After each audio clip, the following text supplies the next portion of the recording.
So this call with our financial experts will basically guide us in knowing, what are the best ways that we can utilize what we have and guide against inflation, so to speak. Before we do that, a little icebreaker, right? So, in the chat session, or you can actually in the chat section, or you can actually unmute for this. So I just want three people to tell me something that they made a plan for earlier on in the year. They had a budget for it. They had an amount beside that budget, right? And then somehow the price changed. So tell me what it was, what the budget was initially, and how much you eventually spent on that item. Can we do that? Does anyone want to volunteer to take that?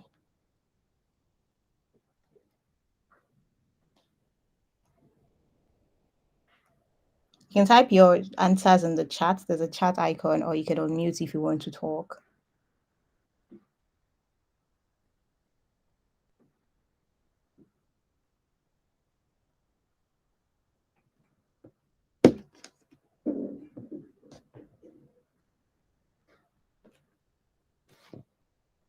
Should I hold on? Is anyone typing, or should I move on to the next?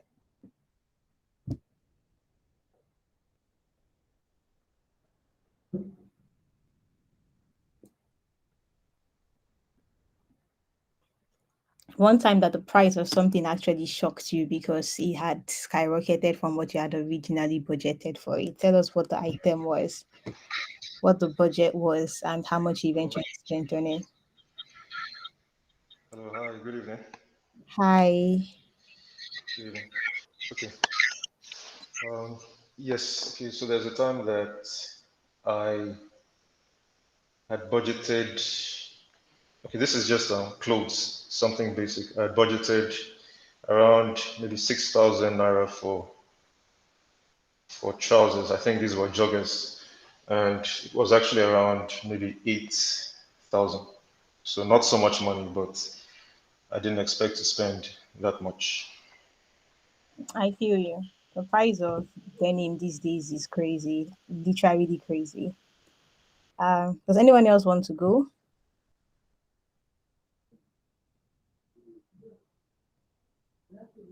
All right, so for another question, our last icebreaker question, we have if you could keep the price of one thing. Also, Valentine said he budgeted 4,000 naira for drugs, but ended up paying 6,000. I can imagine how that feels. It's like you can't even be sick in peace anymore. If you could keep the price of one item that you need static forever, so like no matter how expensive everything else gets, this singular item should remain, the price that it is now or the price that it was maybe last year. What item would you pick for that?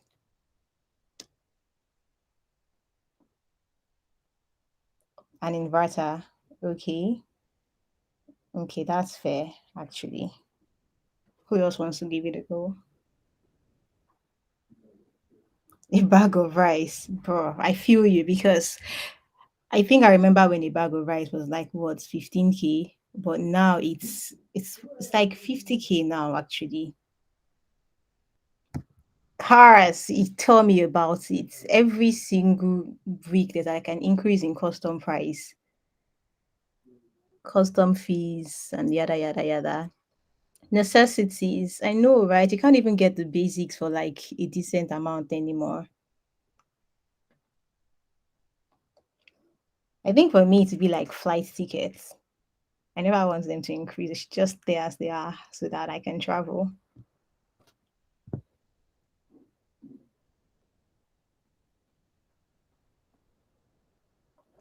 Okay. So it's 7:10, and we're going to go into the first session. And I'd like to introduce our first guest speaker. His name is Babatunde Adebajo. So a little bit about Babatunde, so you get to know who you are speaking. We just reconfirm that he's on the score. Yes, he is. So a little bit about Babatunde. He's a financial analyst and he's a financial analyst, a retail banker, and a personal finance advocate. He has about 10 years experience advising individuals and businesses on how to better manage their finance, grow their wealth and their businesses. So he's a graduate of chemistry and he also holds a postgraduate diploma in business management. Currently, he's the retail lead with Money. Money also happens to be one of the supporters for this event, actually. They made it possible for this to come through. And before joining Money, he has also worked with Union Bank in various capacities, ranging from customer experience management, customer value proposition, product development, business development, financial advisory. Like he has a whole lot of accolades to his name. So please, let's give him all the accolades and welcome him. He'll be talking us through the macroeconomic factors surrounding this whole inflation. Hi, Mr. Babatunde. Hi, Benny. Good evening, everyone. Pleased to be here this evening. Good evening. Good evening. Thank you. Thank you so much for making our time. I know how busy you are. Thank you. I Thank you. appreciate it. Thank you. So, uh, everyone knows that. I think the most that people know right now is everything is getting expensive. Since the new regime, Ford has gone higher. We can't access dollar. I can no longer buy bag of rice. All of those things. But Mhm. can shed some light into um, helping us understand, why these things are happening, what actual factors are changing that is causing this inflation. Okay. Okay. So, hi, Olajide. Hi, everyone. Good evening, and thank you for having me here. So, to answer your question, Benny, why is everything going up? I'm sure a lot of us would have read in the news that inflation in Nigeria is now 24.08%. And I'm sure we both, a lot of us will have a good understanding of what inflation means. And again, beyond what the papers are saying and what we've read or heard in the news, we feel it in our pockets. We feel it in our everyday life. Cost of electricity units, fueling your car, gas, whatever. We are feeling it. So to answer you, what has caused this? A lot of things have caused it. Some that are within the control of um, the leaders of Nigeria. So, and some other influencing factors from some external factors that are beyond the control of Nigeria as a country. So, I'll just try to quickly simplify this and say we all knew about COVID. COVID happened in 2020. And after COVID, we are familiar with the war going on in Russia, between Russia and Ukraine. So yes, all of those have played a part in some of the inflationary pressures that we are seeing. And to be honest, Nigeria is not the only country battling inflation. Inflationary pressures is something that a lot of countries in the world, even developed economies like the US, the UK, Germany, a lot of countries are battling inflation at this current moment. So, what will probably make it difficult for a developing economy like the Nigerian economy will boil down to what are some of the decisions we have taken as a country around our fiscal policy management and our monetary policies management in the past. So, for countries who have um, been able to take the right decisions in terms of fiscal policy management, monetary policy management, they are feeling less pressure compared to us in Nigeria. So if you have people in, say, for example, the UK, some of our friends who have jackpot in recent times, cost of living is also on the rise in this market also. So just to put a bit of context into it. But again, we have seen governments in these countries being able to offer cushioning effects for the impact of inflation. We have seen some tax reliefs here and there and different options. But to Nigeria, which is our core focus, because all of us, I'm assuming, majority of us on this call are based in Nigeria. So for us as a country, if you look at our inflation, um, you realize that food inflation is the primary driver of inflation in Nigeria. Today, food inflation is around 27%. A lot of us will even debate that and say the rate at which prices are going up is way above the 27% that we are seeing in the market. So, for one, food inflation in Nigeria has been driven by a lot of wrong policies. For example, insecurity was a major factor that is driving food inflation in Nigeria. All the agrarian areas in Nigeria, places like Benue, the Middle Belt axis, where farming is a major occupation for people there, because of the insecurity challenges, they've not been able to go to their farms. The people who are having to pay dues to some of these bandits who are preventing them from accessing their farms. So that has played a major role. Another critical policy that is driving what we are seeing today is the ill-advised closure of the borders that happened in the last administration. I'm sure a lot of us remember there were a lot of news around. Now we can feed ourselves. We have rice sufficiency and all of that. All of those ones, we realized that immediately we locked up the borders. We realized that the supply of some of these food items that we assumed we are able to produce locally, we can't meet the demand. So the demand for food is skyrocketing, but the supply is not going along the same line. So, and we all understand from basic economics, when demand start outperforming supply, you have a price hike. So that's one bit around that. Insecurity, like I mentioned, has played a major part also in some of the challenges we are seeing around inflationary pressure, especially on food, which is a major driver of our inflation. The core inflation in Nigeria, like I've said earlier, is 24.08%, but food inflation is doing about 27%. So you see how that is playing out. Now to other issues, which is more on the monetary side. What some of the things I've explained now are some things around the fiscal side, how we've managed the economy, how we've managed production within the economy. Now to the monetary side, Nigeria is a very import-dependent nation. That means we import a whole lot of things that we consume as a nation. And we do not produce so many things because, again, power is a major issue in Nigeria. So I'm sure a lot of us have heard around JSK leaving Nigeria, around Unilever cutting down on production on some lines. Some months back, it was P&G who were also cutting down on productions in Nigeria. So because of the huge cost of productions in Nigeria, production is going down, so making us reliant so much on importation. Now, well, for a country that imports so much, and you've all heard about the world being a global community and dollar being the global currency for exchange of value and trade, what that means is the more we import, the more we will need dollars, foreign exchange earnings to back our importation. And the only way by which you can earn FX or dollars as a country is based on how much exports you are doing. As a country, our biggest export today is crude. So you can say invariably crude gives us the bulk of our dollar earnings.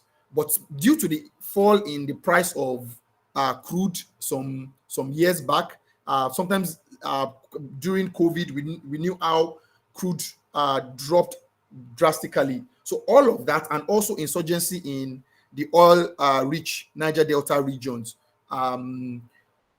we've not been able to meet some of our production quotas.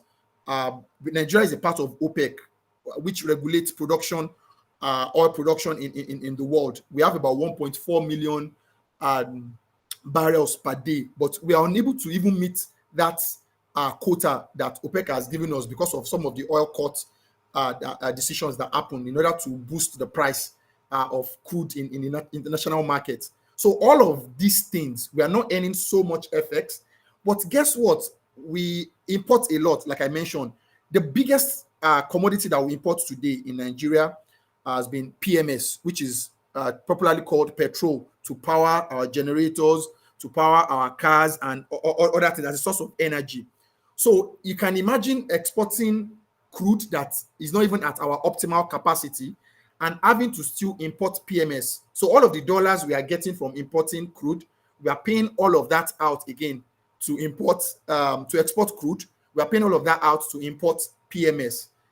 And because of the global pricing of PMS, Nigeria as a country has been subsidizing the cost of PMS. So I'm sure a lot of us have had the debate around whether we should stop subsidy, whether we should not stop subsidy. But the truth is, our dollar earnings to be able to support our imports-based economy is not there. So when the new administration came in on May 29, we heard when President Tinubu said, subsidy is gone, to float the naira. So I'll touch base on the float of the naira a little bit also, just to provide context. So immediately we stopped subsidizing the cost of PMS. What that simply means is, if the landing cost of petrol in Nigeria is 500 naira, we were paying around 196. This is just hypothetically, we're paying around 190 something naira per liter. So that means that shortfall of the cost of importing PMS, government was paying it. So when Tinubu came and said subsidy is gone, that was what it meant. So it meant that government was not going to subsidize the cost of PMS again. So that means, and that's why we started to pay more for PMS. Now to the dollars. Remember, like I said, we are import-dependent economy. That means down to toothpick, we import as a nation. We don't produce toothpick in Nigeria. Some people even import some basic food items like fish. But the truth is, we also import the fish. Bulk of the fish we consume in Nigeria is imported. Now, because we are not earning enough dollars as a nation to support the volume of importations we are doing, all of the bulk of the dollars we are earning is going into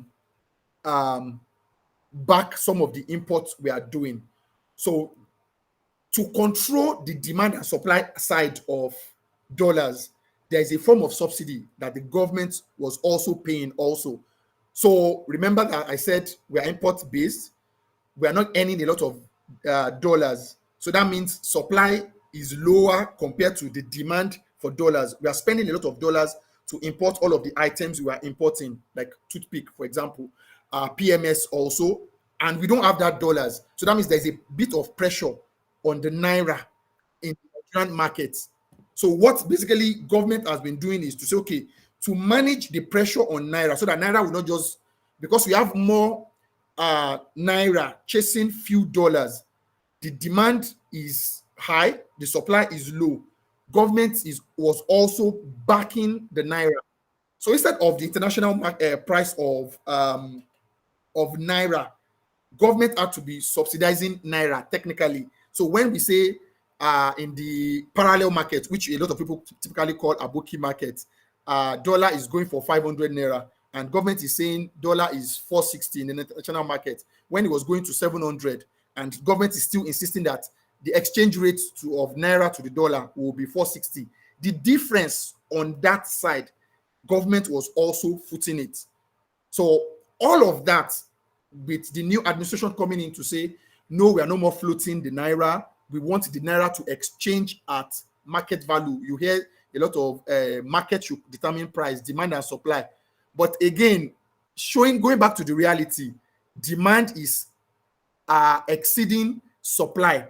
The price will keep going up, just like the basic economics we learned in secondary school. So all of that, government stopped defending the naira in the exchange rate market. Government stopped subsidizing PMS, that is the biggest commodity or product that we import as a nation. All of this is what has caused the spike in prices of commodities. Remember that if I'm importing my goods at 460, for example, I'm importing an iPhone at 460 naira per dollar. Immediately they stop defending. That means I have to start looking for my own dollar in the market to import food items, PMS, all of these things. And because demand is constantly outweighing supply, the price of the dollar, the exchange rate keeps going up. So which again will have an impact on all the other import-based products that we use. Remember, we are an import-dependent nation. That means once there is a change in the price of dollar, price of commodities will also go up. We are importing PMS.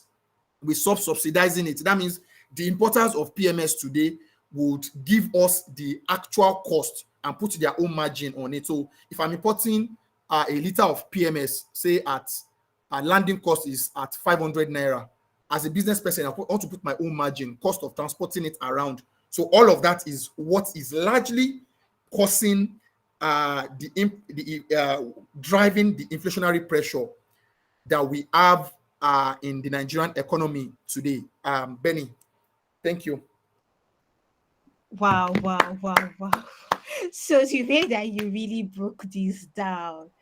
Wow, I feel like a lot of things has really been going over my head, but this has actually simplified it for me personally. I don't know how, what does everyone else think? Because me, I feel like I understand a whole lot more. I never thought about it from the security perspective, from people not being able to even get to their farms in the first place, Exactly. seeing an increase in food.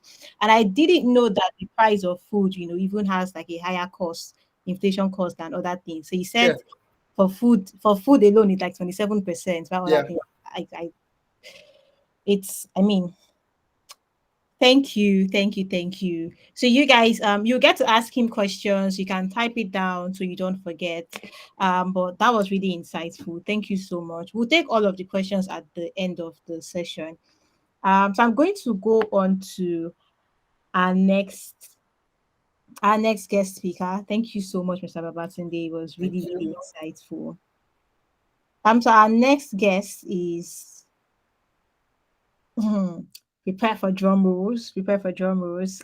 Azizat Awoniga. I think she has been having network issues. Let me just confirm that she's Hi, hello, good evening. I'm here. perfect. Yeah. Perfect.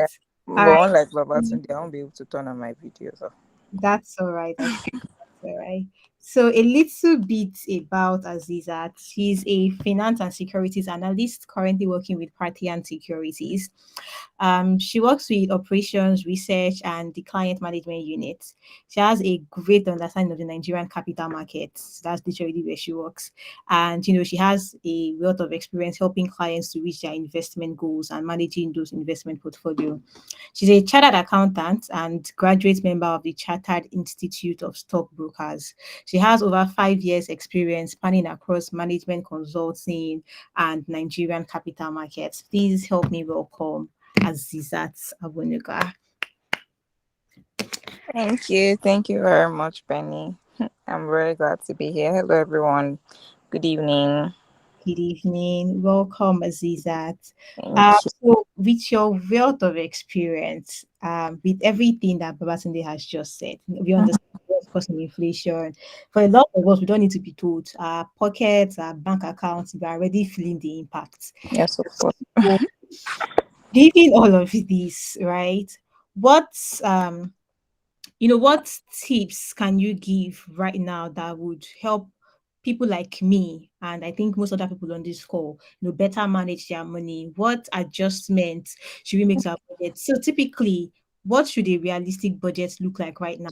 Average Nigerian. Me, I'm an average Nigerian. So what should a realistic budget look like for me? And what tips that may be little known Mm. I be applying right now to help me, better perform in light of the whole economic situation? Okay. Thank you very much.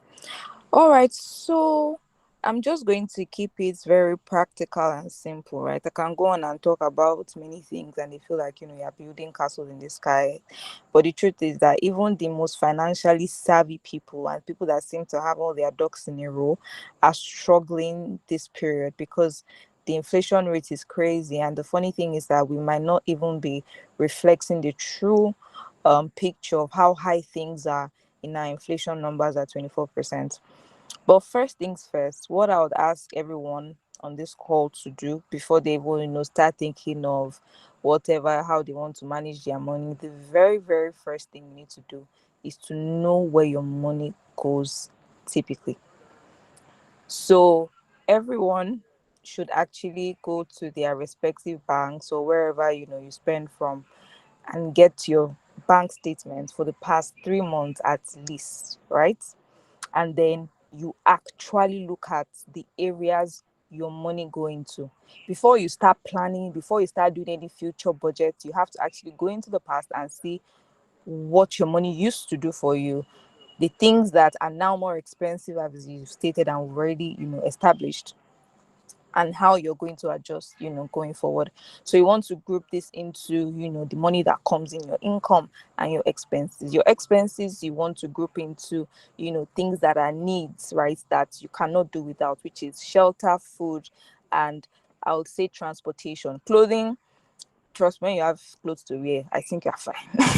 Right? But let's say transportation at the very least, that you need to, get to work or to wherever it is that you're going to make that money from, as well as healthcare. Those are the essentials. If you have an HMO, maybe where you work, that is great for you. If you do not, if you can get on an affordable HMO plan, that is also great. But if you know that you're not the type that gets sick, just make sure that you have an emergency fund for health purposes that you can spend out of pocket of. So first things first. The next thing, right, is for you to actually look at how you can increase your income. So you work quite all right, but then a lot of us are sitting on gold mines. We have skills that, you know, we know that are valuable in the marketplace, but we haven't just tried marketing it yet. We probably haven't had the need to. But then we actually need to start creating ways to make more money. You can sell products, you can sell your knowledge, but don't go into something that you are not knowledgeable about, because you might end up, taking a higher loss than a gain. So it's not like you say everybody's buying shoe to sell. You say if you go and buy 500k worth of shoes and you just sit down in your parlor doing nothing. No, I think we should go with areas that we are already conversant about, or how to reach that market. Another good thing is um knowledge monetization, right? So we have people who probably have some sort of skill that they know how to do. Even if you don't want to use that thing to make money directly, teach people. You have to find a way to make more money. I'm not saying you should go to the extreme, but even if it's not here immediately, let that be in your mind. Let that be a thought of yours. Don't just sit down and complain that my money that I used to receive before cannot buy the thing I used to buy again. It's everybody. Like it touch everybody in some, right? So you have to find a way to earn more. Then we then go to your expenses. It's very easy for people to say, oh, cut down on expenses, cut down on expenses. People say, I'm already at my, I'm already at my thread. I'm already working. I don't have that. What's that phrase again? Like, you're already at the border. You are doing all you can to cut your expenses, right? But the thing is, if before you only used to eat the kind of butter in the freezer, I know that butter I'm talking about now, the ambassadors and presidents that costs probably, 2,000 something a stick.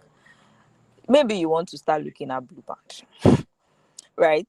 Or if you know that Blue Band taste is not for you, try to cut out things that are not essential and basics. We might see it as it's nothing, but those is nothing, they really add up. I won't be shocked if when you actually go and print out your statements, you realize that the 2005 year for Chicken Republic, the 5K for drinks, the 10K for somebody's something, the 25K that is ambassador, the 15K for Taylor, they start to add up. And you realize that a chunk of your money is going into things that actually can be done without. So, I'll just give us an idea of the categories of expenses, right, and how to prioritize them. So, first of all, we have the first rank, which is rank one of expenses. Those are essential expenses necessary for life and health. I already mentioned this earlier. So, we have the type of rent, food, utilities. You have to stay with lights, medicine, transportation, and in some cases, people that have children, childcare, right? I mean, the cost of not having a nanny is probably even more than what you're going to pay the nanny if if you have multiple children, or it's something that you cannot handle, let's say your workload. So those are essentials. Secondly, these are necessary items, but not critical expenses, right? So it involves the like of insurance, health. So the reason why I actually brought up insurance earlier under medical is that insurance in Nigeria, health insurance in Nigeria, the basic one at least, might not be overly pricey. We see some people that have something of 5,000 a, I don't know if it's a month or a year. I know that there are some HMOs that go as low as 2,000 something. The Reliance and even, I don't know. There are a couple of them.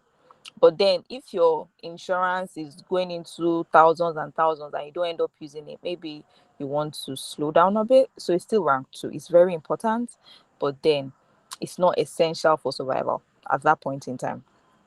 Second is you have to know some people are owing money, and that's the first thing that, you know, not even the first thing, one of the things that we should highlight. There is a high propensity to want to borrow more during this period because you are cash strapped, or you money you wanted to use for something is not enough for something. It's happening to everybody. You know, "Ah, this my guy can give me 60k." If one guy gives you 60k, another person gives you 100k, before you know, at the end of the month, before your salary comes, it has finished because you are owing the whole Lagos State. Do you understand? So we want to try as much as possible to minimize the debts that we get into. And debt payments actually also fall under necessary but not critical expenses.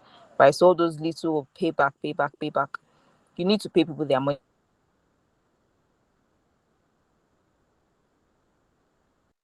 Maybe, it's high time you stop borrowing as much. So you don't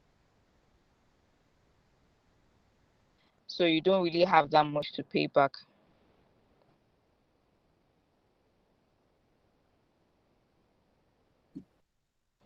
Can you hear Yeah, me? you're sort of cutting off. Yes, yes, it's clear Yeah, now. okay. Can you hear me better now? Okay, so the third category, right, is unnecessary right now, but then the payments you want to start making again as soon as your income either increases, or, let's say is income increasing mostly, are probably emergency savings. So what we're going to see right now is that savings, people's ability to save start to decline. If before I used to buy a bag of rice for 30,000 naira and now it's 50,000 naira, the 20,000 has come from somewhere, and most likely is going to be savings. In fact, if we're being honest, a lot of people are already even dipping into their savings just to, survive or keep up to the lifestyle that they currently have. So those are just, grades of things that and how you should prioritize them. So things like clothing, routine checkup, dental care, car repair. It's important to repair your car, but you just have to start prioritizing in a way, um of, okay, these things are essential to my survival, these things, they are important, quite all right, I'm not denying their importance, but I can do without. And the things you can survive without, like memberships that you don't use. So some people maybe have some Netflix or something and you don't watch it as much, maybe you can cut it off. It's not much, but then it helps, right? So services like maybe maids and stuff, they help, they reduce the burden, but you realize that some people have excess staff that don't even add as much value as they should. Maybe it's time to cut them off. Okay, so I also want to highlight that as much as things are difficult, right? As much as everyone is struggling, you can kind of put things in perspective with a budget. So a budget is basically telling your money where it goes instead of asking it where it went after it has gone. So the statement you are going to go and review is money that has gone, that you spent it. You're not asking, where did this one go? How did this one go? What did I use this one to do? So what a budget is doing is, before the money even comes, you're saying, okay, for rent, this is how much I'm putting out every month. For food, this is how much I'm putting out every month. For utilities, this is how much I'm putting out. Money is coming, you already know the things that you want to use them to do, and that way you're able to manage yourself properly, you're able to save, in fact you're able to invest. If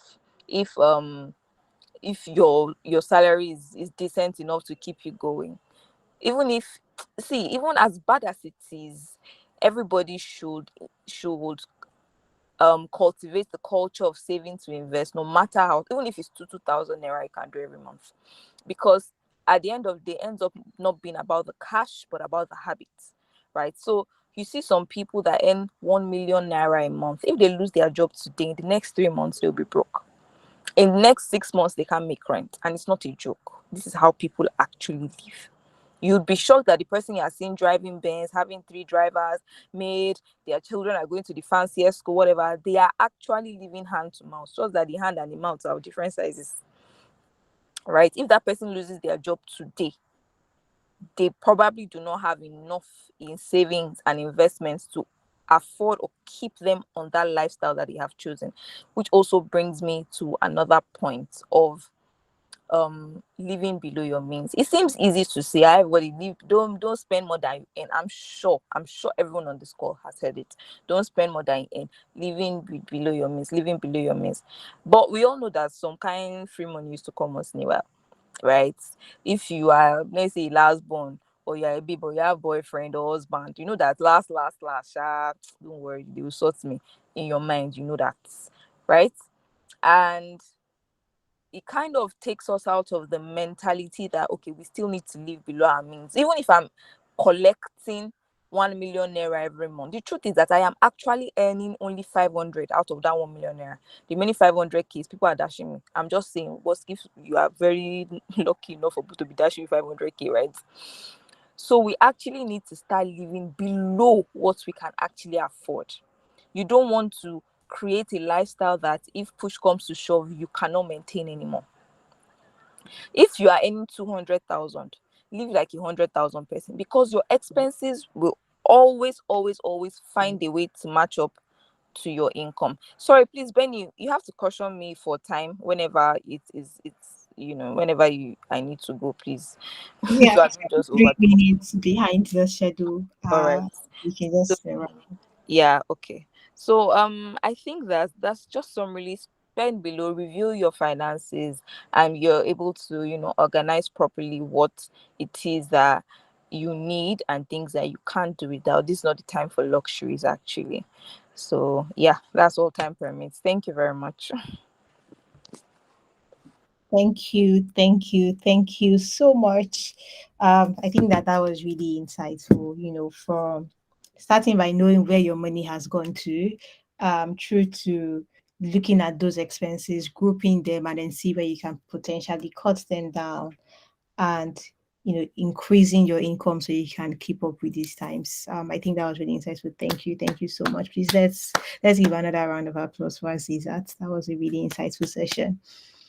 uh so we have our third speaker for today. Her name is Adewumi. Just doing the mic check. Okay, I see her. She's here. I'm going to introduce her now.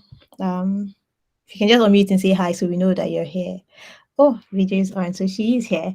Okay, so Adewumi Afonso is a senior human resource professional and certified professional coach. She has over a decade of experience across different industries.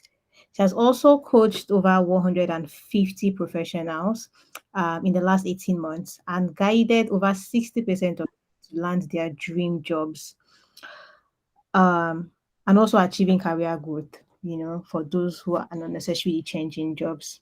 Adewumi, thank you so much for making the time to be here. We appreciate it. Thank you for having me. I hope you can hear me loud and clear. Yes, I can hear you loud and clear. I think everyone else can too. If you can hear Adewumi loud and clear, just give us like a thumbs up. Use the emoji thingy to give us a thumbs up. All right, awesome. So Adewumi is she's one of those really financially savvy Nigerians, right? She wants to know where her money went to, tell her money where to go, and all of those things.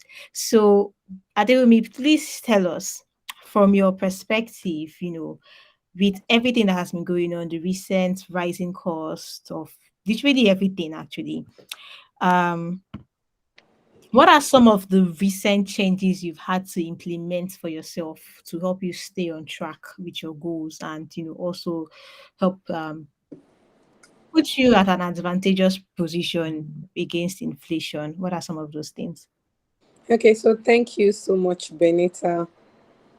Truth be told, everything has been said. It is what it is. Things are changing. Your money is your take home is no longer taking you home. It's dropping every one of us at the bus stop, and some people is leaving them in the office. So that's the reality. And when it comes to your needs, whether you want to be prudent as much as you want to be or otherwise, there are some needs that still need to be met. So when I looked at late last year, I'm a very practical person, so I like to share practical, realistic examples. So pardon me.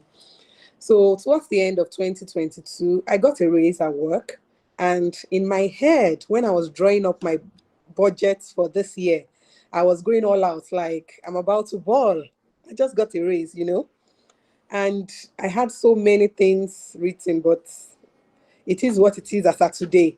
The reality has set in because currently I can no longer even see the raise that I got in whatever money I currently have. And that has totally changed the whole budget. I had to redo my budget about a month ago. And one of the things, or I'll just be sharing some of the things I am now doing to sort of make life somewhat easier. To put things into perspective, I'm also a mom. So maybe that would help some of us on this call who might actually fall into this category. The first major thing I did when I realized that my take home was no longer going anywhere was I, rather than sticking to my initial budget, I increased my self-development budget. I mean, if you had a budget to do A, B, C, D, E, F, G, and currently you can't even do A, meaning my feeding, accommodation, and all of that budget went off the hook, swallowing every other thing. So there's practically nothing I want to do. For instance, if I wanted to buy a house, and the money I now have based on inflation is no longer even half of the money, it means that dream is off the hook. So the first thing I had to do was increase my self-development budget. You are wholly as wealthy as the knowledge that you have, the value you can give, right? People exchange value for money. So if you are an entrepreneur, you sell something, people give you money. If you're a career professional, you trade your expertise or you sell your expertise and your employer pays you. So to increase my income, the very first thing I needed to do was, okay, it is what it is currently. I need to find ways to make more money. So the first major change I made in light of what is going on now was to increase my self-development budget. I went all out to say, I need to improve or increase my skills so that it can fetch me more money. As Izad mentioned, having increasing your source of earnings. And the only way you can do that is if you have value you can exchange to increase your money. And for a career professional, you can either, when you upskill at work, you might get a raise if you know how to ask for one, or you are able to package value, then sell to people in different ways. In different ways. So you need to consider that too. So another major thing I did, apart from developing myself, on the side, consulting for companies, selling value as a way to increase my income. Realistically, also, I needed to reevaluate, redesign my budget. What did I mean? What do I mean, rather? Before the whole increase in inflation and all of that, I had baby girl budgets. In fact, I wanted to change my phone from iPhone 12 to iPhone 14. Trust me, the new budget, I had to cancel all of those things. It is when you have enough money to even feed that you'll be putting in all those extras that you had in your budget. It's laughable when you see people holding iPhone 12, iPhone 13, and you're begging people for money. Nobody's going to help you. So I told myself that there are some maybe kitchen utensils, items I had bought, and I had not opened them since how many years of buying them. My dear, I spoke to my friends that do thrift, that I have things to sell because they've been in my house for years. I'm not using them. Also, as a mom, economics of scale. I started partnering with other moms to buy things in bulk so as to reduce the cost. Typical economics of scale. When you buy more, when you buy more in quantity, you'll be able to save some form of money. Also, review your investment decision. That's another major thing that I did. I had started conversations with mortgage houses and all. Okay, I want to buy a property, but with the current inflation rate and the interest rate on that kind of investment decision I needed to make, in current reality, it doesn't make sense. It was going to probably be costing me more than I had planned it to be something like an investment, but now it will probably cost me even more and take a whole lot from me. So you need to reevaluate your investment decision. There are some places you might have kept money in that you need to think about them again. And finally, I'll be talking about your long-term plan. I was still having a conversation with somebody today. We're talking about retirement plan and all of that. In light of the current inflation rates, high cost of living, and all of that, I was asking the person, he works with Pencom, and I was saying, how realistic is the current pension act in reality? By the time I'm 60, when you want to start paying me this pension, it's probably too late. And whatever, even with the interest, is not meeting up. So in your early 30s, you might want to start thinking about your retirement. And by thinking about it, I don't mean saving money somewhere. I mean finding structure. Begin to think about at what point am I activating my retirement plan. So PENCOM, or the Pension Act, describes it so that you finish retiring before you start getting money, then start putting things on ground. It's too late. So you might actually need to even begin to, even if you don't have funds to begin to tie things down, think about it on the long haul. So I've talked about increase your self-development budget. I've talked about side hustles, ways to increase your earning potential. I've talked about that. Economics of scale, buy things in larger quantity. Also, reduce your current expenses. Practically, it might be difficult, but some things as simple as you don't need to always drive to work. Sometimes carpool with your colleague. Sometimes maybe you might even want to jump on the bus if things get that serious for you. I have also traded foreign, what's it called, household items for the local ones to save money. No more buying clothes from abroad, sending to Nigeria, and all of that. At this point that we are in, if we need to sew Adire and Ankara, that be it. Because on the long run, you don't want to expose yourself. This is not the time to actually be borrowing, because it's going to put you in a worse off position. And also stay strictly to your budget. The way I operate, immediately my salary comes in, I disburse everything to where it should go. And whatever I have left is what I have left. Is an extra money that you have in your account that you'll be able to use to buy frivolous things and unnecessary things. Remember, your needs are different from your wants. So at this time, you should be able to make sure they are separated and there are no gray areas. I hope that answers your question. It does. It really, really does. It was practical, it was straight to the point, and it was insightful. I personally feel impacted. Please join me again in giving a round of applause for Ade today. Thank you so much for making the time to be here. Okay, so we'll take questions now. Your questions can be directed to any of our guest speakers. Yeah, so you can just raise your hand or you can drop your comment in the chat and we'll read them out. Pamela, you can go. Hello, good evening, everyone. Thank you so much. I've been greatly impacted this evening, and I'm just going to jump right to my question. Okay, so now I've tried to stick to a budget in the past because I mean it's really tedious to track one. So how can I track this better, right? I also get torn between getting in on a good deal, adding budget before the price goes up, and sticking to the budget. I don't know. So like any suggestions or how I can tackle this better, please? Thank you, Pamela. Pamela says, keeping track of a budget is tedious, and I can 100% agree to this. I always find it stressful. I've used apps, I've used Excel sheets, I've used Notes app, I've used pen and paper. I forget to come back and update it. So it's good to know that it's not just me. She also said she gets torn between sticking to an initial budget and getting on a good deal so that the price, like, I think I get what she means, like when there's a sale and there's a discount, so she just wants to quickly buy it and then forgets that it's not part of her budget before the price goes up. Does anyone who wants to take this question? Adewumi, Azizat? Okay.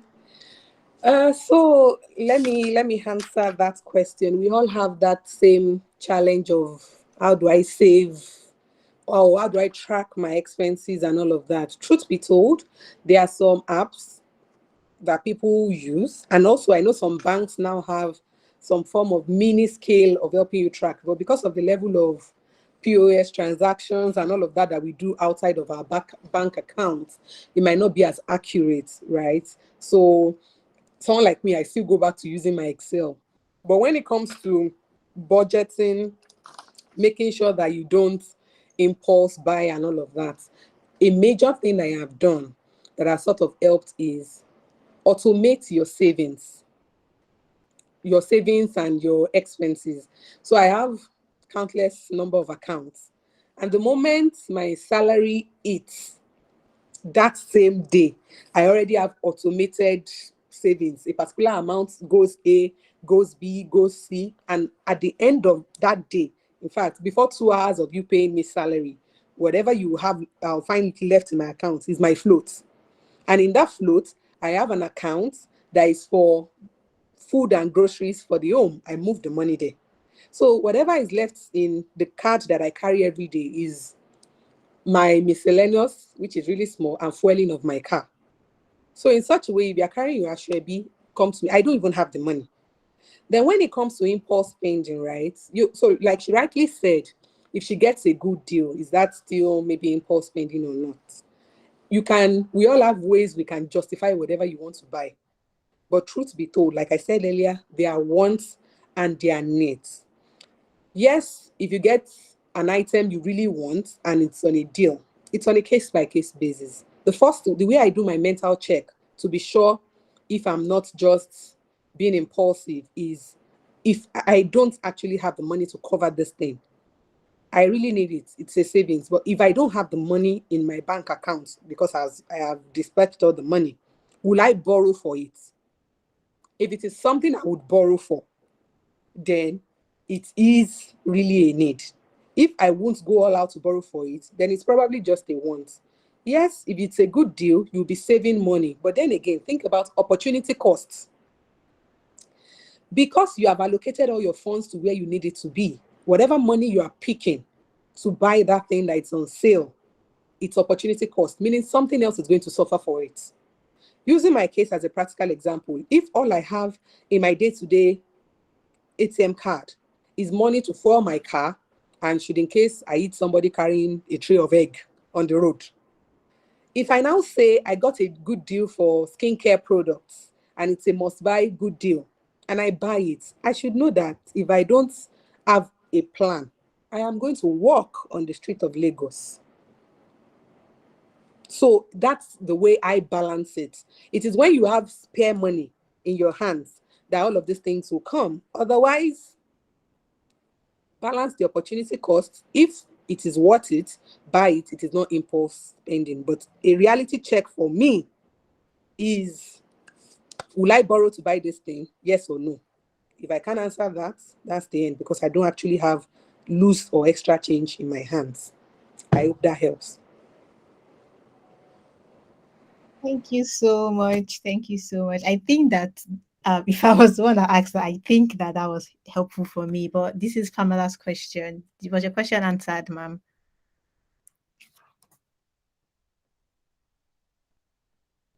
Okay. You can just leave a thumbs up using the comment, using the emojis if you can't talk. All right. So before we take the next question, my channel, I can see your hands up and I see two questions in the chat, but just before then, I want to reiterate that this virtual event was, powered by money, and they actually have, more goodies for us in besides all of these. It was brought to you by Sage Network, but powered by money as well. So I want to introduce the brand storyteller, lead brand storyteller at Money, Adebola Williams. Adebola, are you here? If you can just unmute.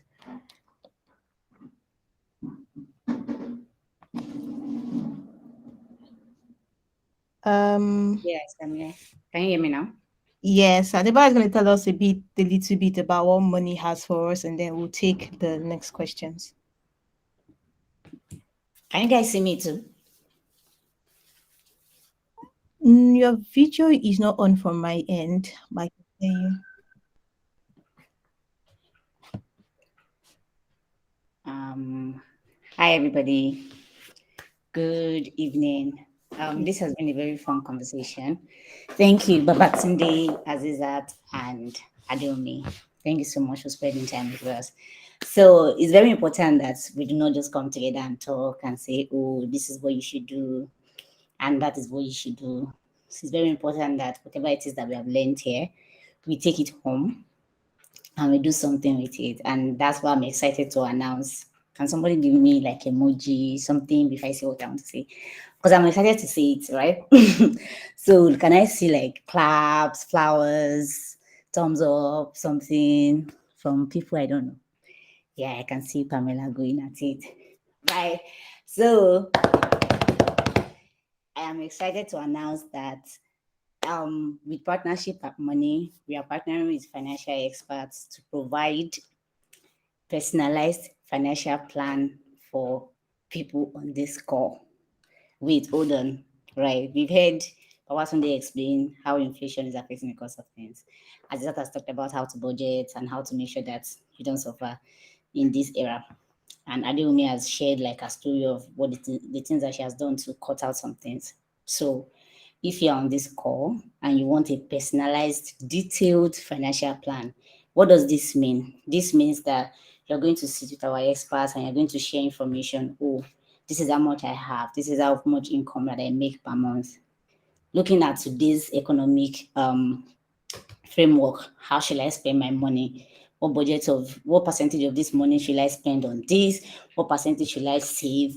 What percentage should I invest? Even if it's the money is small or the money is big, they are going to help you to make sure that you're not just really spending money and not just living from, hand to mouth, pocket to pocket.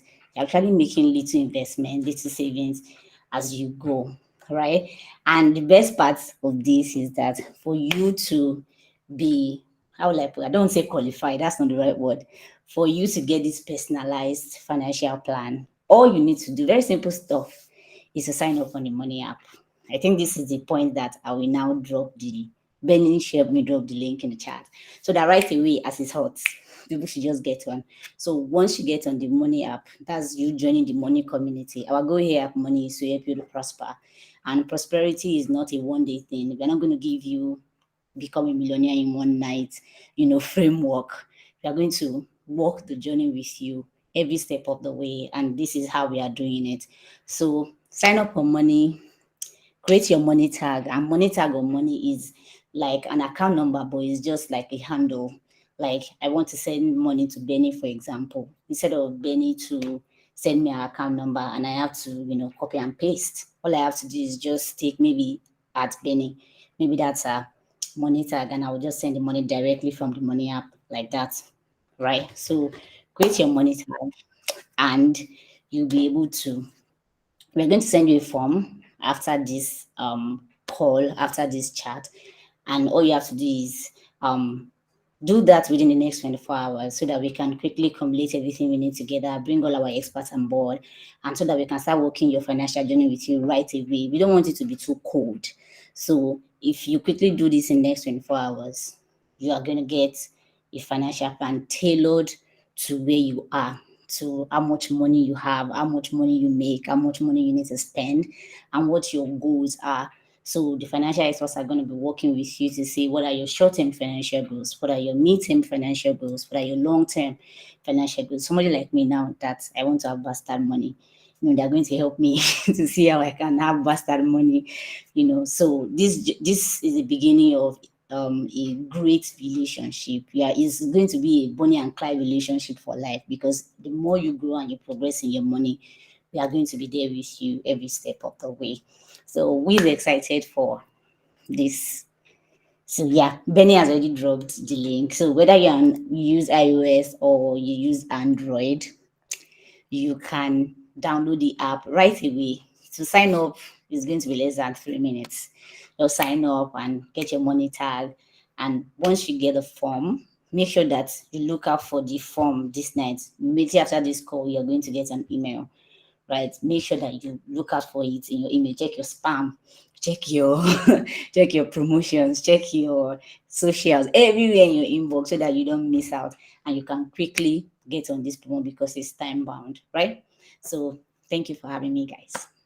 And also make sure to follow us on social media, because we are always dishing out personal finance tips. We're always talking about how to make money, how to spend it, how to save it, how to get by in these economic downtimes and stuff like that. So thank you guys for having me.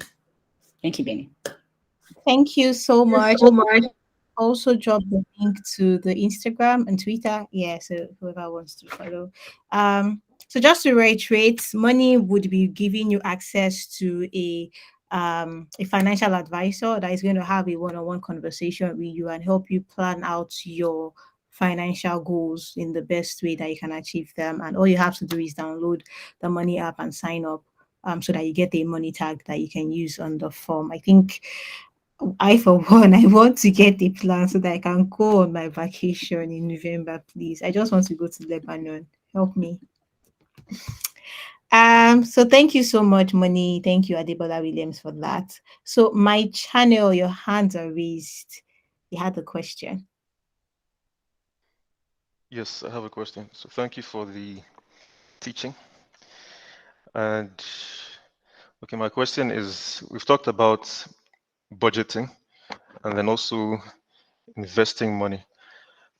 So I'd like to ask, how much or to what extent should we consider investing in real estate in Nigeria as a way to grow our wealth, to become more financially wealthy?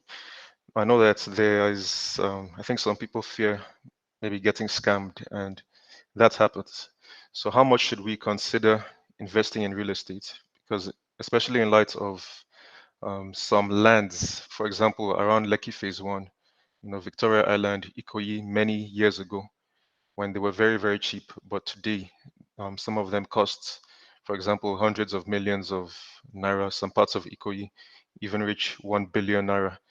So how much should we consider that as a way to grow our wealth, to become financially wealthy, even as we continue to budget and make sure we cut unnecessary expenses? All right, thank you so much. I'm going to call you Channel. Um, so just to be sure that I got the question, you want to know how much is good to budget for real estate investment in particular. Now, do you mean amount as an amount or as a percentage of a savings or your income or just an amount?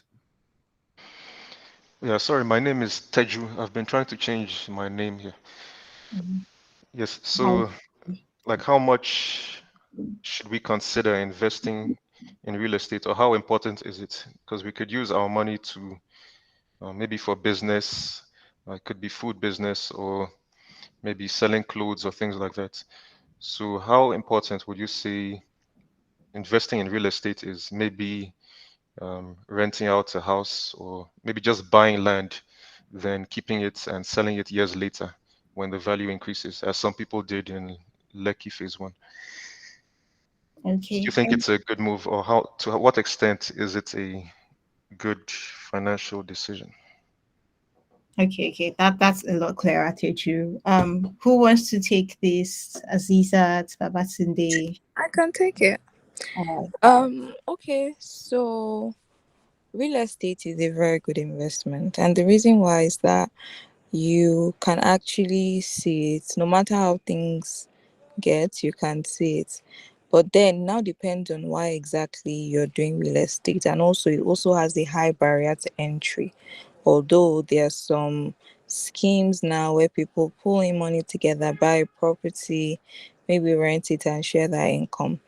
So I'll just give you an estimate on the let's talk about the benefits first. The benefits of having real estate is that worst come to worst, you shall have house, right? That's the benefit. Secondly, I want to highlight on the location of whatever property you want to get, because that's the whole highlight of having a house. As much as you're trying to get real estate, we find out that a lot of people, especially parents and whatnot, they go and buy 10 acres of land in some far village in Kotonko or somewhere so distant that their children might never ever get to be there or go there. right? So you then start to question those types of investments, because in as much as they're trying to save, trying to get an asset and trying to do make financially sound decisions, it's not like they're going to live there. They probably can't monitor the place enough because it's so distant, and development is not going to reach there, at least in their nearest future. It's not like their children are ever going to get there. So in those kind of situations, you want to start questioning. Then the third I want to highlight is when you said for rental income. um an average building, right, to build plus land and whatnot, averagely in Nigeria today, let's talk about, let's say, 4 bed duplex or something, it should at least 50 million, right? I don't know if I'm exaggerating this, but I don't think I am. I'm not talking about in a Lekki or something. I'm just talking about on the mainland in a decent area. Even 50 million self is a very good deal. So now think about how much you'd be collecting in rent in that kind of property. Maybe in that kind of area, the best you can probably see, or a good a good deal you can probably see, is, let's say, 2 million, right, per annum. That is already roughly 25 years to get it back, right? So you need to be sure of what your investment goals are. Are you buying just to speculate and sell when it's high? In that one, you have to look at locations and where development is headed towards, right? Ekpa is far, Mowe is far. They are on two ends of Lagos. Where do you think development will be headed towards? It's a thing of speculation and choice, because some people also bought land close to Ogun State with hope that it goes high, while some people bought closer to the other end with the hope that it goes high, and one panned out better than the other, for example. So your goal really, really now determines how you go about real estate investment. I know there are also short-term leases that people do, so they buy a property and it's just for like 20 years or 15 years, and after that they take it back to you. Now that one is almost perfect for rental, because you know that, okay, after 20 years this is no longer mine, and every year I can charge so the math is almost easy. But you just have to also make sure that you're doing things that are legitimate and no one is trying to scam you. In some cases, if you have that access, you can check, there's public database. You probably have to go to Ministry of Land, and I don't know, in Abuja I know that there is for FCDA. You go there and you check with who actually owns this property. Was it sold? Was it moved from A to B? So you don't get into tussle, because land can be very, very tricky, especially in Nigeria. Thank you. I hope that answers your question. If it doesn't, let me know. Thank you so much, Azizat. Teju, that answered, so I can tell by your emoji that it answered. Uh, so before we take Oduntan's question, I'm just going to quickly read what we have in the chat. So Moyemi is asking, and he tagged Babatunde in particular, saving with a 13% interest rate with the current inflation rate, is that sustainable? Um, Babatunde, I don't know if you're here, because I Yes, think I'm here, Benny. Yeah, I'm here. second question is also related. So I'm just going to say the two at the same time. So Elizabeth is asking, given the current inflation, what is the best way to preserve the value of my savings? Is this a good time to buy and hold more dollars, or is it quite likely to drop soon? So we don't buy high and sell low in case we need it. Yeah. Okay, to start, I'll start with the first one. Saving with a 13% interest rate with the current inflation rate, is that sustainable?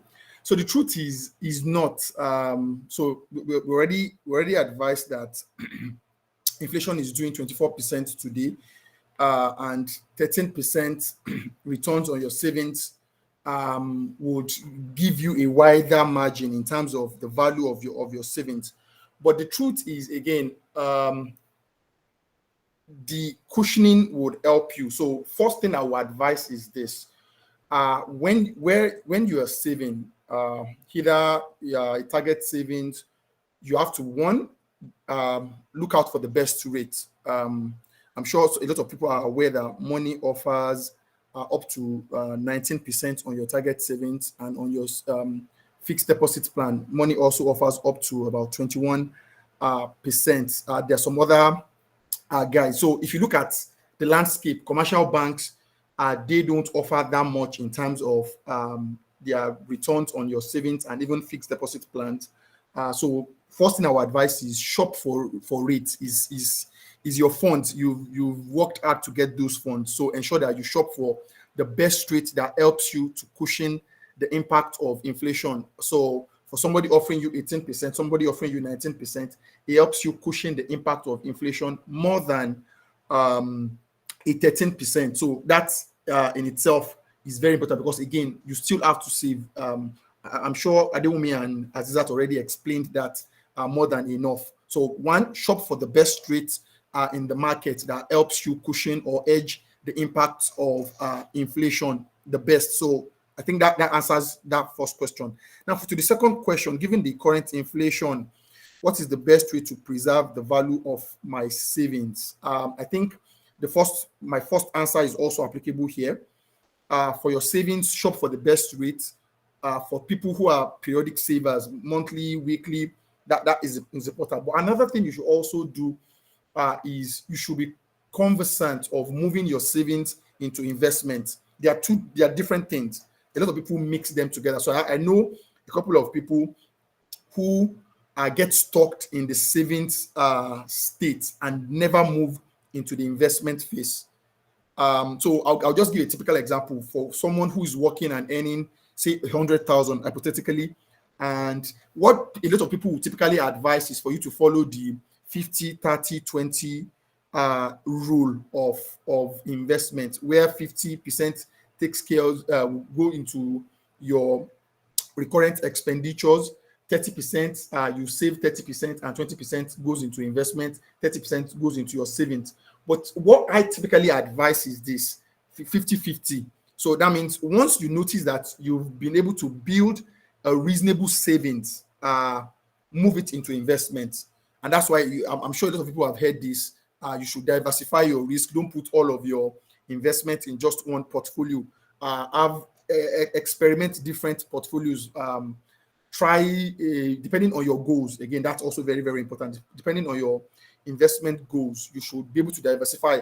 As that already explained, some of the things you should look out for in real estate. So where you're able to crowdfund to get properties, where you have significant amounts to buy land. There are a lot of joint ventures available in the market today where you buy the land, you build, another person comes with the capital to build, and you can sell. Because again, when you build and sell, you're able to turn over your capital more than when you buy. And if the rate of returns on that property is not going as much as you've speculated, you hear a lot of people come and say the rate of the X, this is growing by ×2. If you buy it now, the price can double in the next few months. You need to do a lot of research around that. Yeah, and I will say building for rental income is also not a bad idea, but like Azizat already advised, you need to look out for the going rate in that area. One thing you should always look out for is how quickly can I turn over this my capital. So if I buy a property now, what I personally advise is look to sell so that you can turn over that principal. But if you build and you know that in time, for example, Teju's point around people that bought around Lekki as far back as some 10-15 years ago when the price was very, very ridiculous, but now see what is going for. So again, I'm not a big fan of building for rental income because yes, there's still appreciable income for you but the property in itself, the building itself does not appreciate. Is the land that appreciates. So for appreciable income, I look more towards land than to build and say you are looking out for to get income on that. So for me, I'm not a big fan of rental income. I look to quickly turn over the capital. But again, it all boils down to your personal investment goals. What are you looking to achieve? So yes, key note here is when you save, have a plan to move that savings into investment, because investment gives you typically higher returns. Real estate is a good investment, and also shop for the best rate in the market. Don't get caught up in just saving at 13%. So shop for the best rate where you are able to invest, where you're able to gather up good principal, move the principal into good investment, and don't get caught up in the savings bug forever. Thank you. I think that okay, yeah, to the dollar bit. So if you look at the current trends in terms of how the naira is trending against the dollar, it looks like a safe bet for you to hold the dollar. But if you also look at some of the initiatives that the current administration is trying to roll out, you saw recently with the 3 billion loan taken by the NMPC to pay the government upfront their taxes and some of the royalties they're supposed to pay the government. That helped to improve the supply and liquidity of FX in the market, which drove down the exchange rates. So again, I think on this part, you have to be careful because the exchange rate of dollar is driven by a lot of speculation in the market. So you need to be sensitive around when to buy, especially looking at, you need to pay attention to news. Just recently today, they're talking around getting some companies listed on the stock exchange to be able to raise dollar denominated bonds. That might also have a bit of impact in terms of improving availability of FX in the market. So all of that, I honestly won't want to tell you buy now, but like I mentioned, if you look at current trends, holding the USD against the naira looks like a safe bet because you are edging against inflationary pressures on the naira. You are also avoiding exchange risk. But a few people made some losses just last week and this week. People who bought at 940, 930, and within a few days it dropped to about 880 naira. So again, you can buy and hold because you know that even if it's going to drop, it's not going to drop so much unless we have we suddenly get a huge supply of dollar coming into the Nigerian market today. So yes, holding dollar looks like a safe bet.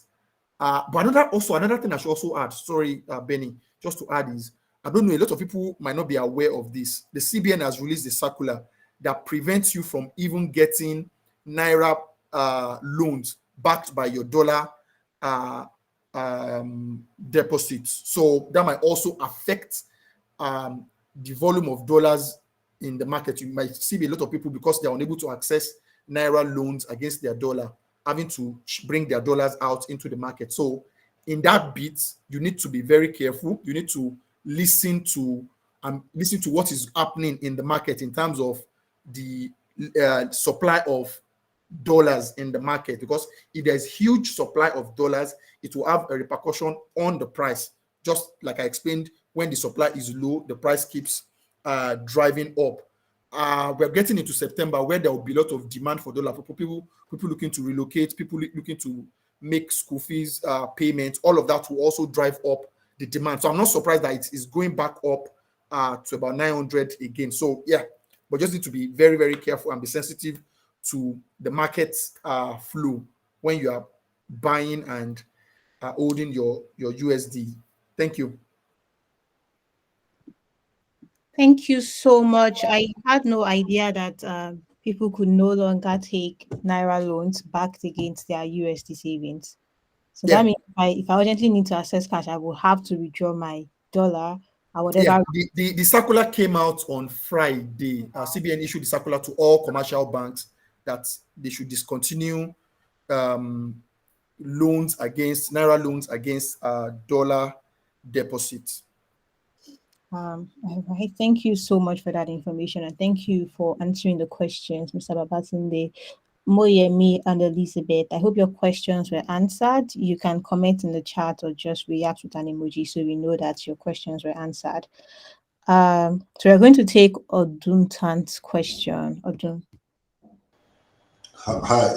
You can just say or do. You don't even have to add the last part. But yeah, what I really wanted to say. Wait, can you hear me? Yes, I can hear you, Odun. Okay. So a lot of what I wanted to say has been said by the last person, Babatunde. because I really wanted to talk about my experience trying to invest in like housing and accommodation. But what I want to just add to that is that if you can do buy to, if you can build to sell or more, it's the best idea.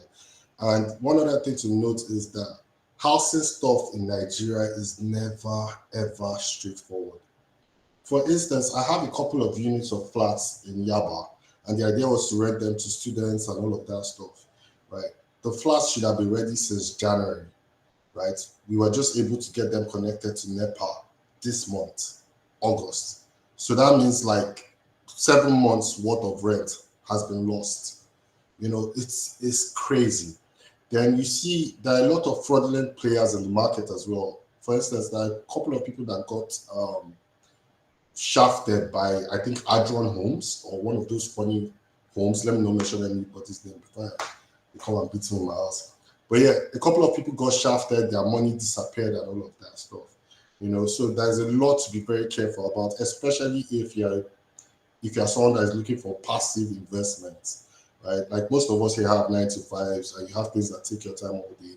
So you don't want to do something that you constantly have to go and check up on, because you're scared about losing it.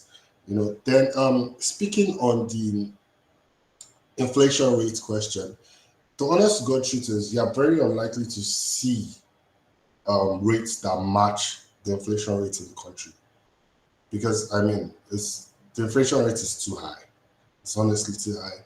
So you are very unlikely to see savings and stuff that match the investment rates in the country. And if you did see those type of things, I would advise you to do your due diligence, because a lot of them are fraudulent. I'm not going to speak too much on this, but what I've found that works for me, because again, I'm a passive person. I'm a passive investor, or trying to be a passive investor, I beg. What I found that works for me is I prefer to put my money in places that I know my money will still be there. Right? Even if I lose on inflation side, right? My money will still be there. Right? I don't know if you guys have been paying attention to the tech space in the past couple of weeks, but they've called out a couple of people for doing some dubious stuff. I think Patricia converted people's money and crypto to their own personal coin without telling the people that had money there. That was one another. I think is it payday or something that they are saying they're about to go down or stuff like that. We saw what happened with the farm crowdy. At some point, it was like, oh, everybody's trying to do one agri-backed fintech type stuff. Come and put your money, we invest in farms and all of that stuff. And all of a sudden, all of them have just kept quiet. A lot of people had money trapped in there. I don't know if they got it out or not. I think it was Tribe Agric, not Farm Crowd. Tribe Agric, that they had to bring in someone to replace the CEO and all of that stuff. So in as much as banking is something like all these like banks that have like money market things, in as much as the percentages are not exciting, I think they are very safe. You understand? Because it's backed by the bank. Before Stanbic go pack up and run with your 2,000 naira, it's going to yourself could know that things are happening. So I think that's what I've been doing of recent that has given me more peace of mind. I think one other thing I did that helped is I split my savings, right? I think it was Babatunde that spoke about it. So I split my savings into stuff I'm willing to lose, basically. So the bulk of it, I put into like places that I know not in the bar. If I die, this money is here. 10 years, 20 years, this money is here. And then I think it's about 20 or 30%, about 20% that I play with in a risky manner. I try to do all sorts of stuff just to see maybe God will bless the thing and then we'll be able to make 500% profit in 2 years. So I've been doing that a lot and that has also helped me. Then the other thing about saving in dollar is if you want to save in dollar, I will advise you to save in dollar outside of Nigeria. And the reason is this, right? Every other day, there is a CBN circular. Every other day, so many moving parts in that market, primarily because of our dependence on dollar, our over dependence on dollar. I would Oh, really love for you to, tell us more about how we can save in dollars outside of Nigeria. I'm sure there's a few curious people like I am. But just before you do that, it's 8:30. It's 8:32. So I just wanted to thank our guests. Thank you so much, Mr. Babatunde. Thank you so much, Azizat. Thank you so much, Adewumi, for making time out of your very, very busy schedules to be here. I really appreciate it. I understand if you have to drop off now. You've totally done a lot. You've shared a lot of knowledge and you've impacted a lot of us. Thank you so much. I understand if you have to drop off now. But if you for people who can stay, just two more questions in the chat and we'll just see if we can quickly take that within the next 5 minutes. So and just to get through to everything. And those will be the last questions. So Valentine was asking how much investment is too much investment at this time? What should be considered I think this is about four questions. So the first is how much investment is too much investment? And then at this time, what should be considered a necessary expense? And then he's also asking what is the best percentage for expenses, savings, and investments considering the current inflation rate? Um, would like to take this. We can also split the answers and just take like one part. How much investment is too much investment? Azizat, would you want to have a go at that? Hello. I don't know. Can you hear me? I'm kind of on the road. Okay, I totally understand. Just let me know when you're available. Um, Personally, do you want to give this a go? A day with me? How much investment? Yes, I can answer that. So the truth is, investment is never too much. Some will tell you that even when you have a downturn like what we have now, is when you should look out for the best investment opportunities because you have a lot of people that want to just quickly do away with some of their assets just to raise liquidity and raise funds. So yes, in this downturn, it might also be a very good time for you to look out for a lot of investment opportunities. You have people looking to sell their houses. A lot of people are relocating and selling their houses for cheap in very, very good location. So investment is never, I won't say it's never too much. In terms of how should you structure your savings, I gave an idea around this. What a lot of people typically advise is for you to do the 50, 30, 20 structure, where 50% of your earnings is going to your recurrent expenditures, your bills, planning for your rent and all of that, while 30% of your funds goes to savings, where you know that yes, you are not playing around with that. Your wants and needs, you are planning for that. Then you have 20% that you are actively investing to get good returns on. So even in this very tough inflationary period, it still makes sense for you to still stick by that. I think Azizas and Adewumi spoke around how to manage your expense. So you need to probably take a look at what are the things you are spending on that you can cut down on, because again, you need to maintain a good savings and investment culture, because whether it is in the good time or in the bad time, it is never a bad decision for you to save and invest. When you save, look out for, like I said, look out for the best interest. As somebody was talking about, a couple of, so when you are investing in any sort of investment opportunity, you need to look at some of the fundamentals. When I hear people talk about, I invested in an agri business and it went under, trust me, if you had look at the fundamentals around that business, you will see the red flags around investing in that. Some people promise some very, very um, very, very enticing returns on their investment, and you ask yourself, ask questions around what are the things they are doing, how are you able to make that returns. For example, if I just speak through this, money is promising 21% on fixed deposits. Typically, a lot of people will ask and say 21% is more. But if you look at the NPR rate in Nigeria today is around 18.5. That means even if you are borrowing from the central bank today, is around 18.5. And if money is offering 21%, how are they able to generate that? You ask yourself and say, okay, what is the nature of business money is doing? Money is playing in that intermediary role of a bank. They offer loans to businesses. Today, the average interest rate of a commercial bank's lending book is around 35, 36%.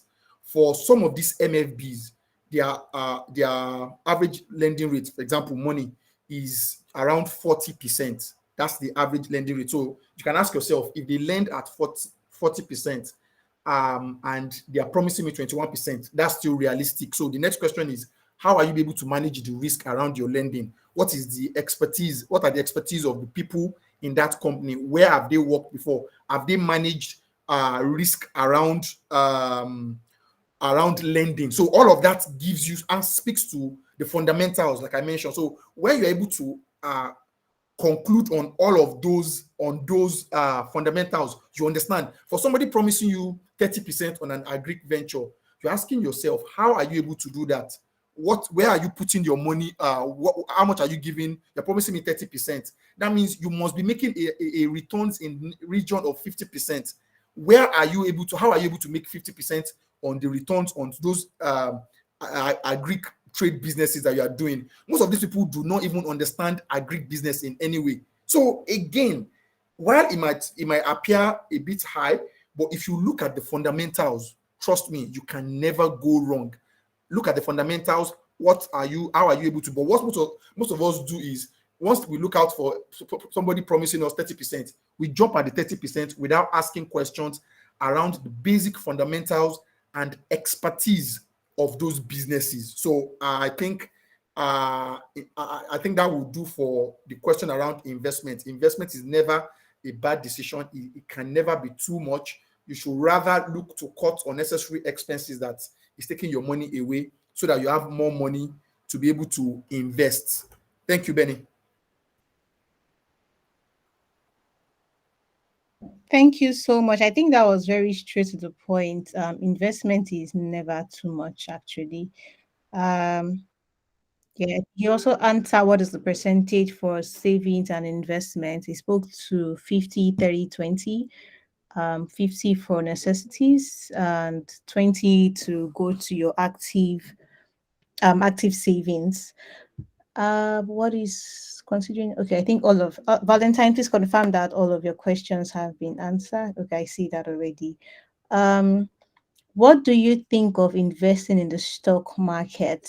I really wanted Azizat to answer this question. So Azizat works with Party and Partners. They also happen to be um, the owners of the iInvest app. iInvest is a mobile application that allows you to invest in stocks. Actually, I don't know, Azizat, are you in some place quiet now, or should we pass on this question?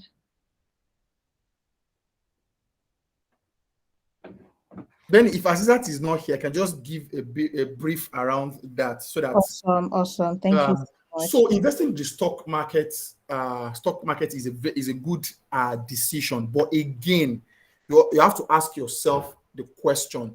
So in investment, the higher the risk, the higher the reward. That's the basic principle in investment. The higher the risk, the higher the return. So if you need to first of all ask yourself, what is my appetite, my risk appetite like? Do I have appetite for high risk investment? Because the stock market is a high risk investment. It comes with a promise of a lot of high reward also, but if not done rightly, it can go south. So if you are a low risk, and again, it depends on where you are. Remember, I talked about diversifying your investment portfolio.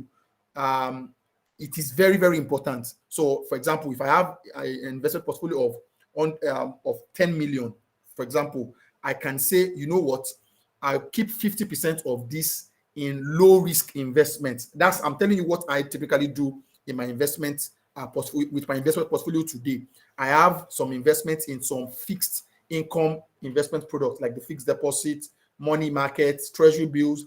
I look at what the rates they are promising, and the bulk sits in that portfolio. I do a bit of stock. For example, Transcorp has been trading fantastically well this year. If you had invested in Transcorp, for example, if you had invested 1 million in Transcorp in January, today your investment will be worth around 4 million because the business has done very well. MTN is another stock that has done very, very well year to date. But again, you need to look at the fundamentals of the business. I will always advise that you go through a stockbroker so that they can show you the year to date of those stocks, how they've performed, when best to buy them, and look at their historical performance. For example, if you look at a business like MTN has shown good historical performance in terms of paying dividends and how the stock is appreciating. So that might look, but an investment broker will be able to advise you well on that. So yes, stockbroking is good, but most importantly, diversify your investment portfolio. Have some part of your investments in low risk investments, and you can have some in high risk investment like the stock market. That is what I will advise, because again, the higher the risk, the higher the returns. Thank you. I don't know if that helps. Thank you so much. That was very, very practical. Chetachi, I hope that answers your question. Sorry, I'm so sorry, Kende, that I skipped your question. I don't know how I skipped it. So Kende is asking, what is a better financial decision? Saving to acquire a property or getting a loan to acquire a property, considering the rate of increase in price? So I guess it's a time factor thing. If you save, it take you longer, or you can acquire a loan and then buy it now. Babatunde, do you want to take this? Yeah. So again, it's not straightforward. You need to do the math here. So for example, you have a property that is going for cheap. I talked about the fact that a lot of people are disposing their assets at this point. So if you have a property that you know that typically the market price of that property is like 2x of what the offer is today, if you do your due diligence on that property and you realize that the property has not been encumbered, is not owned by the wrong person, and you are sure that yes, is the genuine seller, the owner is the one selling, you can take a loan and buy that. But again, do the math. Look at how much the real worth of that property is. So for example, a property that is worth 20 million, for example, in the market, and is being offered because of first, and is being put in the market for a first sale value of say maybe 10 million. You know that the property is typically worth 20 million, but is being offered at 10 million because the person is doing a distress sale. You can actually take it if you have access to a loan. You can take a loan. Look at the interest. So if you take, for example, you take a 10 million, let's assume you have a 5 million saved so far, but to get that property, you need extra 5 million. If you take that 5 million and you know that the interest rate you're going to pay on the 5 million comes to about 7.5 or 8 million. You know that if you add your 5 million and the loan you're taking plus the interest, by the time you sell that property in future, it will automatically leave you at a net positive position. So that makes sense. Do you understand? So it is important that one, understand the real value of that property. What's the real property of that? If you take a loan, what's the interest you are going to pay? Property appreciates well, but like I said, I'm a big fan of buying to sell because you're able to clean out quickly and move on. If you're thinking of holding that property for appreciable income, do the math. How well has property in that area appreciated? If you look at that, look at the tenure it will take you to pay off the loan, the interest you'll be paying on that loan. If it still makes sense, by all means, go ahead and buy. But again, real estate gives you a very good, when done rightly, guarantees you a very good returns on your investment. So if you look at all of the variables in that scenario, by all means, please, you can buy and take a loan and buy. Thank you. Thank you very much. I think that was detailed, and I hope that answers your question. Kendi, I hope that answers your question. So I'm going to officially bring this to a close so that our speakers, feel don't feel guilty to have to drop off. Thank you so much. I'm also going to stop recording at this point. But before I do that, just to reiterate, money is giving you access to a financial advisor so you can get a personalized financial plan. All you have to do is download the money app and sign up. If you need a referral tag during your onboarding phase, you can use mine. I'll just put that in the chat, Miss Benny. If you have more money questions, money powered this session largely. So follow money on Instagram and look out for one of their question and answer sessions and ask more questions.